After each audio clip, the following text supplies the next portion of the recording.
Okay. Thank you all for what is about to be a very long presentation. So Anthony and I ran some numbers, and to our best guess, The Last of Us Part 2 is 10 to 30% longer than Last of Us Part 1. However, this is the most detailed story presentation we've ever done. Like, if you think about the presentation for T1, where we kind of talk about the quarantine zone in somewhat detail, even though most of it changed. And then it's like, and here are some things that might happen with Joel and Ellie. They might go into a spore-filled subway tunnel. They might fight some cannibals. At some point, Joel will get incapacitated. And this has everything figured out, even though it might change. Every character is accounted for. Every cinematic is accounted for in this presentation, which means it's going to feel twice as long as the first game. So when you freak out, that's normal. That's part of this.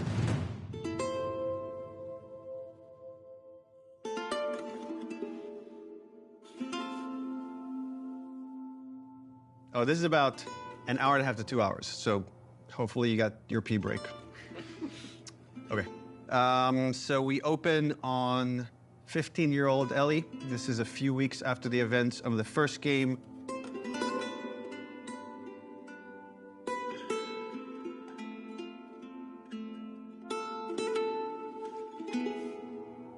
There's a doorway leading down to this basement, and Ellie sees Tommy, and he's just finished climbing out of this basement, and he's hurt bad, and he's rambling about something, needing to go after these people. Ellie's trying to ask him, what happened? Where's Joel?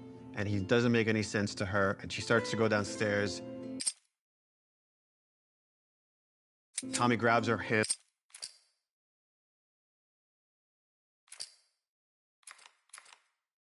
And tries to stop her, but he's too weak. She rips her arm away, and she heads down. And with each step, her heart races faster and faster as she sees this trail of blood. She opens the door, revealing Joel's mutilated body. And then shock just sets in, and she screams and tries to grab his body, and Dina comes and rips her away, and on that cacophony of sounds, silence.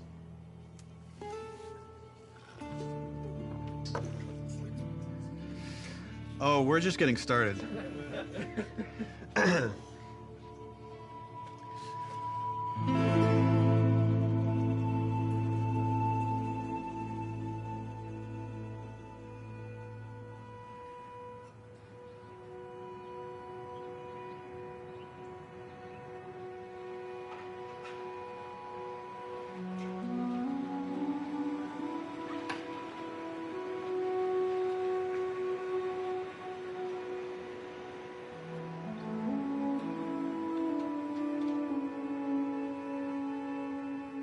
I've been working on this game since we finished, well, really been thinking about it since we finished The Last of Us. So many people were like, Last of Us 1 is so perfect. It should never have a sequel.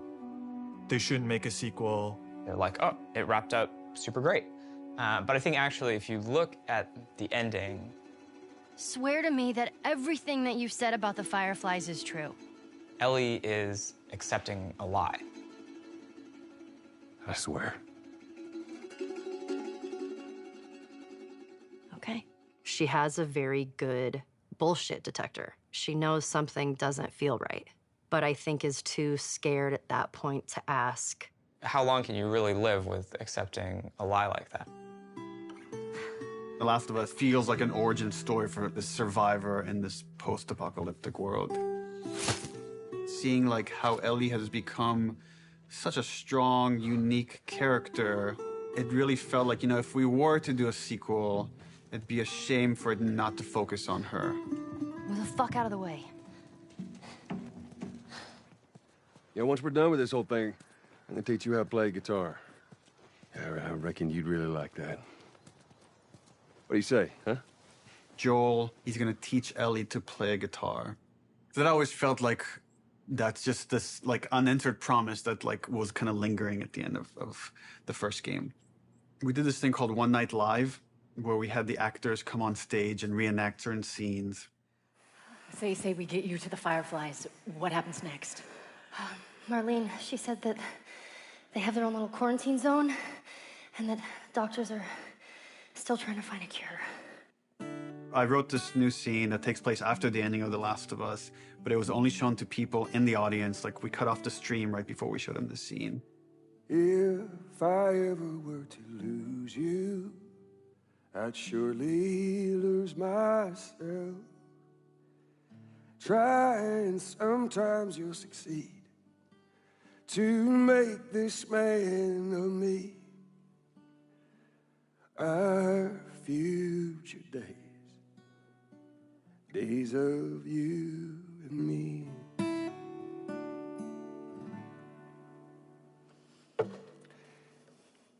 She's yours. No, I don't know the first thing about this. Hey, I promised you I'd teach you how to play. That scene ends with Ellie holding the guitar and playing one note. And that image was so strong in my mind that I'm sure that kind of trickled into this idea of this trailer. So I started working on some concept art, kept fleshing out the story. And as it felt like it was kind of gaining momentum, Uncharted 4 needed all hands on deck. Naughty Dog had always made one game, and as soon as it finishes one game, it works on another. When I started on Uncharted 3, we were starting to experiment then with trying to do 2 teams. After we finished Uncharted 3, I jumped onto Uncharted 4. At some point in time, Uncharted 4 was coming down to the wire, and it's just, we had to shift resources, and pretty much everyone just ended up on Uncharted, trying to finish it up. So I said, okay, before I come on like in full force on Uncharted 4, I just want to capture this trailer. I walk through the valley of the shadow of death, and I fear no evil, because I'm blind to it all. Said I walk beside the still waters, and they restore my soul, but I can't walk on the path of the right, 'cause I'm wrong. During the entire production of Uncharted 4, that's all I could think about. I had a lot of investment in Uncharted 4, but it's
the day we were done with Uncharted 4, went right back to that trailer to wrap it up.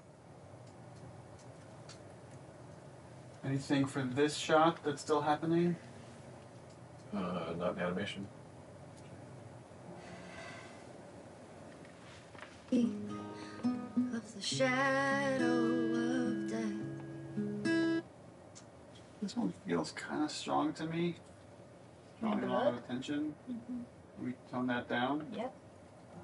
Actually, my biggest fear with this announcement is that it leaks early. More than anything, I have nightmares about this trailer leaking early before we get to PSX.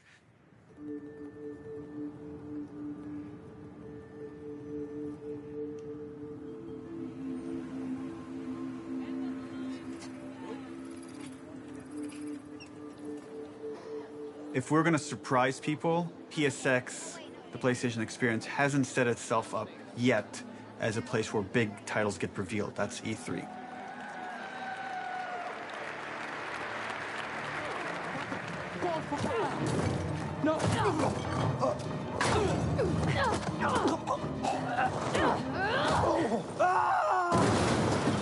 We're revealing the Uncharted single-player content at the opening of the show. You're late. I thought you were professional. Oh, you should relax. You'll live longer.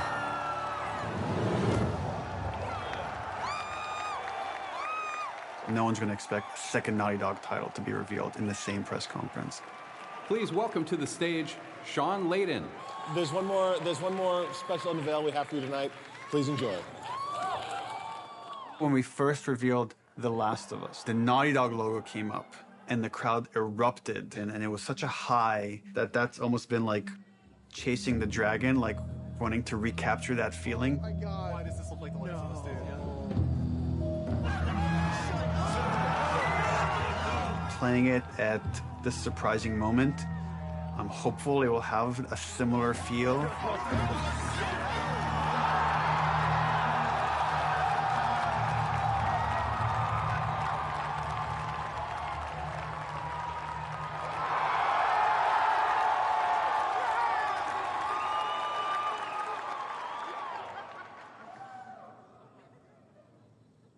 What are you doing, kiddo? People outside the studio have such an attachment to the first game, and I've definitely seen fears about not wanting to make a sequel because somehow if it's bad, it will tarnish your feeling about the first game. I'm gonna find. And I'm gonna kill. Every last one of them. We're doubling down on those fears and not calling it The Last of Us some subtitle. It's The Last of Us Part 2 to say it's all one story.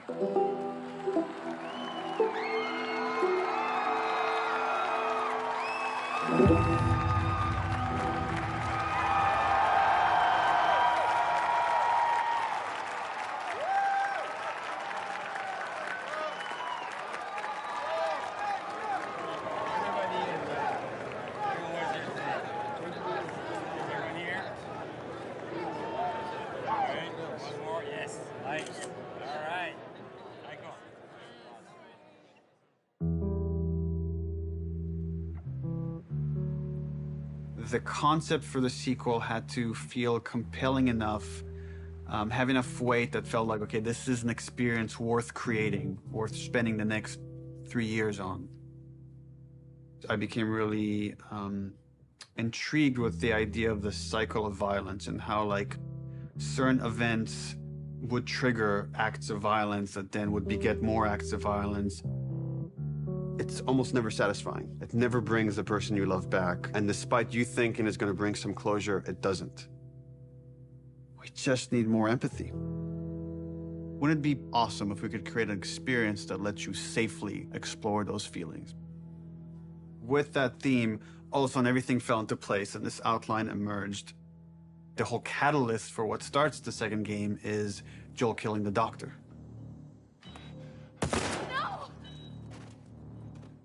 That feeds right back in that idea of that cycle of violence. Now it sets up this whole kind of sequence of events. We're gonna start the game where you're playing a new character. That sequence ends with this character killing Joel. and we really have to paint her as this monster. Then when you play the next chunk of the game and you're Ellie and you're gonna pursue justice, quote unquote, and you're gonna go kill this entire crew, we're gonna go back in time and show you that same sequence of events, this character that you saw as a monster, to now get you to see things from her perspective. And how this crew is a bunch of people trying to survive in this world. And they had their reasons for pursuing and finding Joel and killing him. And the story was becoming very epic and ambitious. And I had a few parts that I was kind of stuck on. And I felt like to kind of shake things up, I wanted to bring in another writer. I thought it was a very thoughtful story about violence and obsession. He had Abby, sort of like this girl who was the daughter of the doctor. And that Ellie would go on this vengeance quest. And when he was like, and then Ellie actually kills Abby, I was like, what? You're gonna... Yeah, let's fucking do it. Not only is she contributing in a lot of ways, I feel like she's challenging what this story can be. She's wanted to add more romantic intimacy between the characters. Those are areas that I've been, I don't know, more uncomfortable writing that stuff. After the first day, she was telling me that she went home and told her husband that I think I just got Ellie's girlfriend pregnant, because that was her big idea the first day, and that had this trickle-on effect and actually added a lot to the story. Ellie is this very relatable character. I thought she was a perfect vehicle to challenge this notion that violence doesn't have a cost, because it does have a cost in reality. It's going to ruin this girl.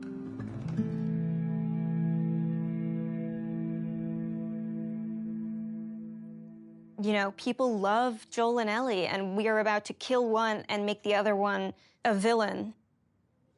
I was very nervous telling Troy we're gonna kill off Joel. In the first game, he was advocating that Joel should die.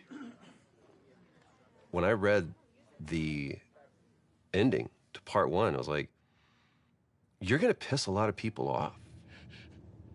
Let me go. Marlene is the closest thing to a parent that Ellie has had outside of Joel. You just come after her. A lot of people got hurt, and Marlene would be one of those people. Joel has crossed these moral lines, and therefore he deserves to die, and he thought it might be a more dramatic ending. And I was like, no, you're crazy. Like, but then in the second game, that's why I was like, oh, he would take it pretty easily. He goes, so Joel dies, and he's like, so this happens, and then and I literally had to stop. I was like, can you give me just a second?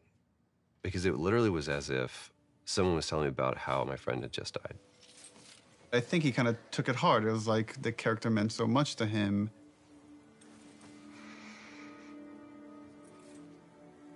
We're gonna kill off this character. His role is gonna be much smaller on this one.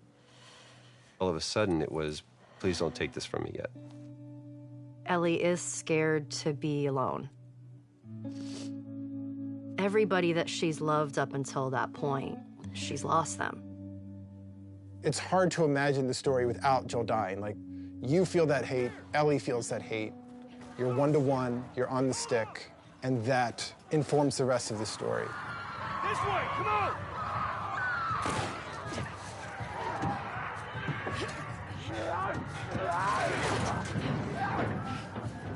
You okay?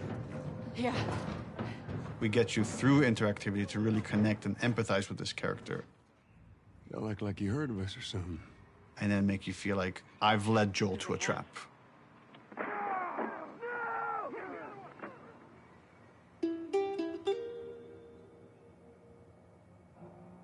When we started out making Last of Us Part 2, Neil actually wanted to be very ambitious about changing the game almost entirely. In the first, 4 or 5 months, the game was actually kind of an open world, inspired by Bloodborne.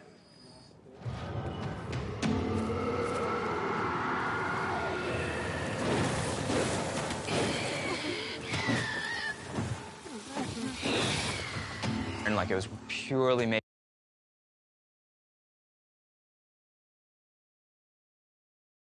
melee focus, like it was all hand-to-hand combat.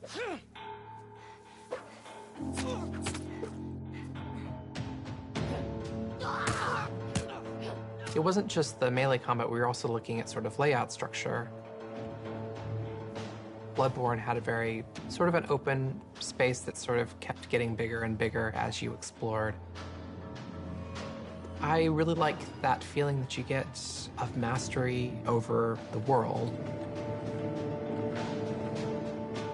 It starts to become kind of almost a character in the game itself. And so that was also something we were looking at.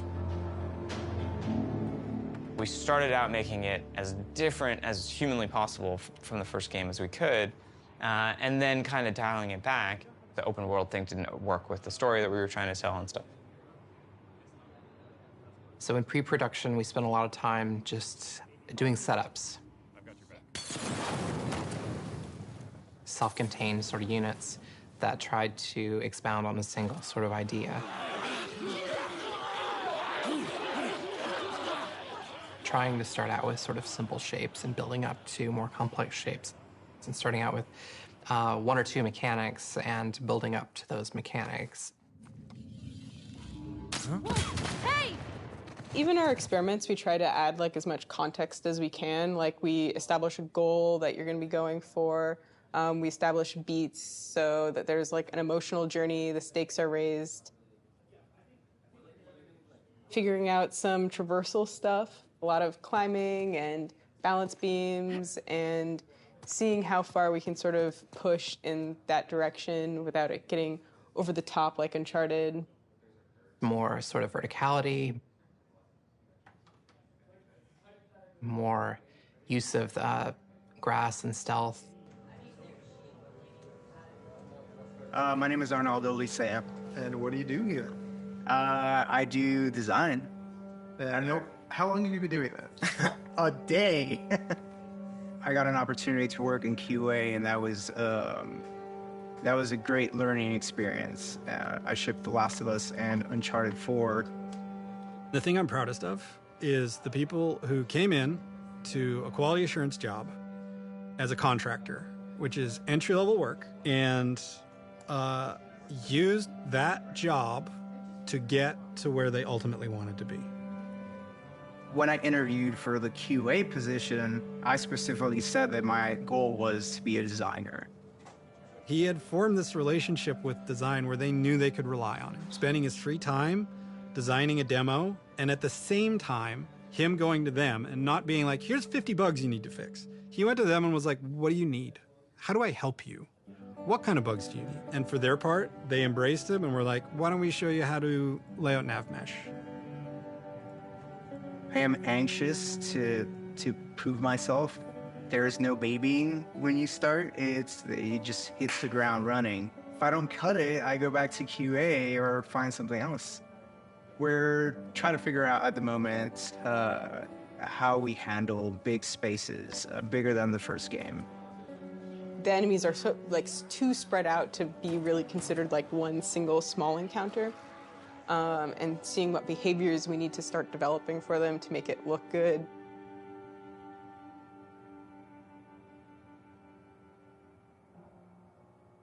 The opening of Seattle, that whole section was pretty slow and quite linear in the level design.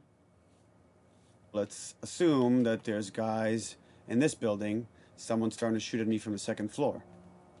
So, okay, if I'm on the horse and I'm getting shot at, I can't take cover with the horse, so probably first thing I'm going to do is jump off. And that's slow and clumsy, and maybe we can make that faster. It's like, but once I jump off, I'm going to want to take cover behind something. It's like, okay, I'm taking cover. Now what the fuck do I do with this horse? I assume the enemies are going to shoot at it. If they don't, that's kind of weird. Does Dina ride off with the horse to help it stay safe? Well, that sucks, because I'm trying to build a relationship with Dina, and if my partner leaves me, that makes me like her less. I'm like, okay, so Dina has to get off the horse and take cover with me and help me engage with the enemies. Okay, but the horse is still there, so what happens with this horse? Does it ride off on its own in order to protect itself? and then come back after. Oh, that feels too intelligent for a horse. That seems a little funny. So when there's range combat, the horse kind of makes it fall apart. What if we did this whole sequence on foot? How do I approach this building? Imagine this is more dense with cars and ferns and interesting ways for me to close this distance. Maybe when I get close enough, 2 militia guys come out. I have this little firefight with this front before I could rush forward and go into this building, climb up, and take out the sharpshooter that was harassing me. Really simple, small fight. Now there's tension. Guys can come from anywhere, like from this rooftop, from these windows. And that really inspired us to take some pretty drastic changes as far as the flow, inserting more combat, opening up the layout to give the player more options as far as they explore the city. You can imagine this as being kind of the hub with it poking into streets, and I could go into the streets and explore and find those locations, what we're kind of calling dungeons. So that's the plan. Some of these changes are big, but it got us excited. This feels like a true evolution of T1 as far as going more systemic and giving you options.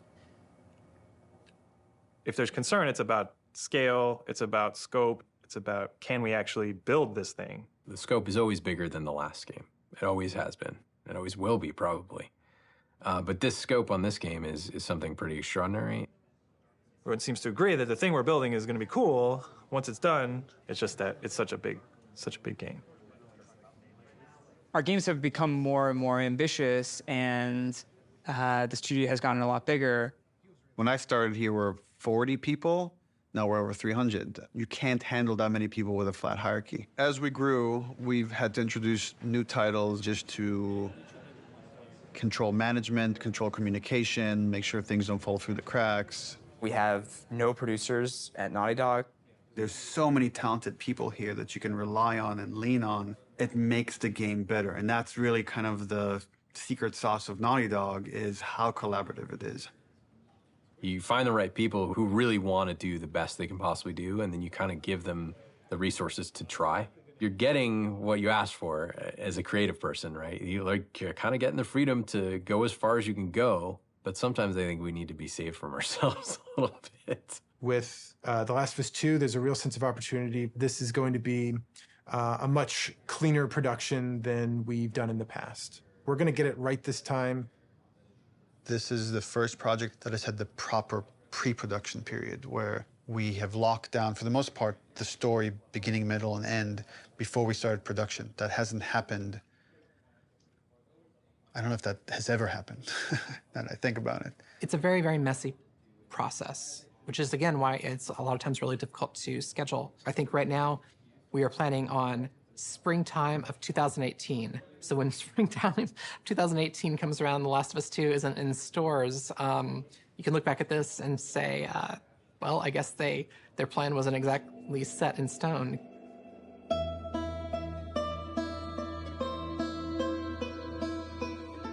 Historically, we've done very poorly at being efficient without the pressure of an external deadline. Every time we have some showing of our games, if it's going to be seen publicly, it's got to be one of the best looking playing things in the industry. For example, the first trailer was coming online, and that forced us to define the look of our game, define the location of where the game takes place, define Ellie's look and her age and her hair and her outfit. We're forced to make those choices. We can't just keep iterating because there's a deadline. We want to try and schedule the game using these milestones as soon as possible. Which means we got to keep the marketing rolling, which means next E3, 6 months away, we need to look at a gameplay demo. E3, it's always been the biggest and most extravagant showing of the game industry. There's something special about the energy of E3. We need to figure out what the gameplay is, because right now it's just we've got a bunch of like cool prototypes and stuff like that, so it's scary. But we work well under pressure. We're hoping to be really aggressive and show at E3 2017 just to really kick the project into gear as fast as humanly possible. We want to break it up into a roughly 2-minute cinematic, a flashback sequence that will set kind of emotional context for what will then go into a 5-minute gameplay sequence. We want to do this festival within Jackson. Like there'll be like a live band, and we're just seeing people lively having fun. And for the crowd, are you thinking 30 plus people? Frank says we could do a 30 variation. I think we can make that work with 30. Yeah. Dina pulls Ellie onto the dance floor. Ellie's dancing with her, is making all these guys jealous, and then Dina says, "You want to make them really jealous?" And she leans over and kisses her, and on that, we do a hard cut to Ellie in the middle of the woods. So the idea is we shouldn't see any buildings, just woods, water, ankle-deep water rushing underneath her. What about rain? Are we still doing rain? I haven't discussed it with the other guys, but... That demo that we show externally for the very first time is setting the bar for the rest of development. But the problem is we're also working on Uncharted 4 Lost Legacy. So E3 is June 13th, which means probably we want to be done, like 2 weeks before that, which is 4.5 months from now. With Lost Legacy shipping at around the same time of E3, there are shared resources between the two projects. Especially sound and particle effects, so they were all on Uncharted. When it comes to the polish phase, both we're polishing this and that thing and SPDLC at the same time. I don't think there's any specific item that needs to be worked on, but I think there's going to be programmer time doing both those things. And there are going to be times when it's like this needs polishing in E3 and this needs polishing in SPDLC, and like we're going to have to compromise at times maybe. We kind of just didn't have it at the forefront of our minds that, yeah, they're frickin' shipping a video game. It's literally the hardest part of making the game is shipping it. And we were trying to ship a demo, the second hardest thing you can do, at the same time and sharing a lot of their resources. So one thing would be helpful is to find out what are the items that you feel like you're most worried about. Like let's say rain. We could do this thing without rain. So if that helps you a ton, we can make the decision now to remove rain. It would definitely help. How about wet hair? Well, if she's going to be swimming, then we can get around that, right? What about no swimming? Puts on a cap. if her hair... I got like a really clear energy of the meeting, which was how do we shrink it? It was such an impossible task. You can't help but start feeling some doubt, some anxiety about the leadership, not understanding the logic of it. I think like anybody else here, I was definitely ready to roll up my sleeves and figure it out. All right, guys, we're going to try to keep this pretty short. I guess.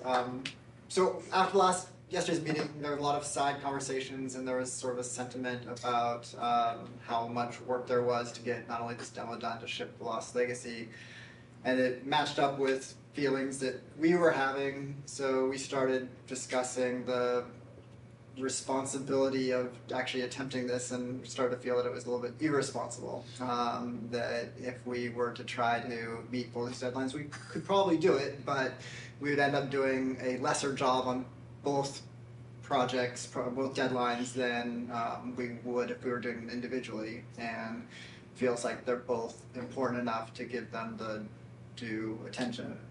So the conclusion that definitely is there is that the demo that was discussed yesterday will not be presented at E3. Does it mean that our main point should be just focusing on more shipping U4? The Lost Legacy? Yeah. Yeah, definitely. But I mean, we should still try to. We don't, like I said, just want to just completely halt work on this, and all hands on deck on Lost Legacy. The idea is still to finish the demo, just to give us a buffer, so that these two deadlines aren't overlapping. Okay. It's just now we have more time to work on this demo properly without the pressure. Once that meeting happened, it was just like, right, of course. I'm not in the Twilight Zone. It makes sense not to do this. It felt really nice seeing the leadership kind of having the teams back and seeing the logic of the situation in front of them.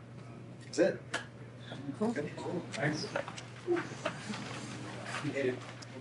Okay, so are you pissed off?